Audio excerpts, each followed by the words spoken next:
এই মুহূর্তে গুরুত্বপূর্ণ খবর, গতকালের পর আজ আবার বিশাল বাহিনী নিয়ে সিবিআই আরজি করে।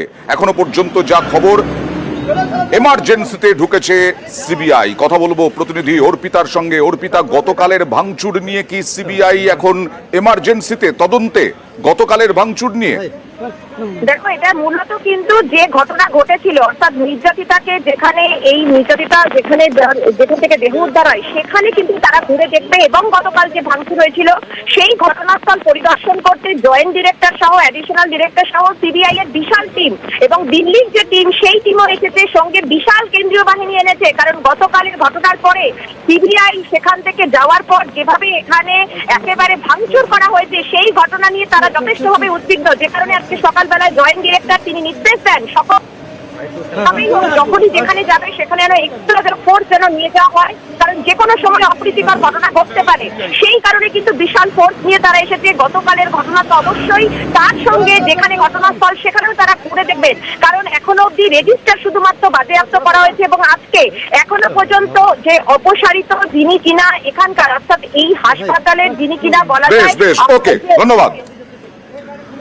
আর আজকে প্রথমে 3 জনকে তলব করা হয়। 3 জন হচ্ছেন অপসারিত সুপার, তার সঙ্গে নতুন যিনি কালকে নিউজ 18 বাংলায় বিস্ফোরক স্বীকারোক্তি করেছিলেন, অর্থাৎ চেস্ট বিভাগের প্রধান অরুণাভ দত্ত চৌধুরী এবং এক মহিলা চিকিৎসক।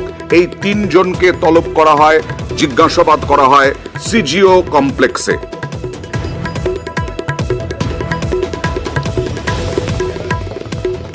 আর শনিবার যে ঘটনা সবাইকে আঁতকে উঠেছিলেন সবাই, এক তরুণী চিকিৎসককে খুন, ধর্ষণ, খুন, ব্যাপক অত্যাচার, সেই নিহত তরুণী চিকিৎসকের বাড়িতে গেল আজকে সিবিআই বিরাট টিম নিয়ে। সিবিআই এর যার যিনি ডিআইজি পদমর্যাদার, তারাই আজকে গেলেন, কথা বললেন পরিবারের সঙ্গে, পরিবারের সদস্যদের সঙ্গে কথা বললেন, তাদের কাছ থেকে জানলেন কি অভাব, অভিযোগ, বিস্ফোরক অভিযোগ, সমস্ত কিছু জানলেন।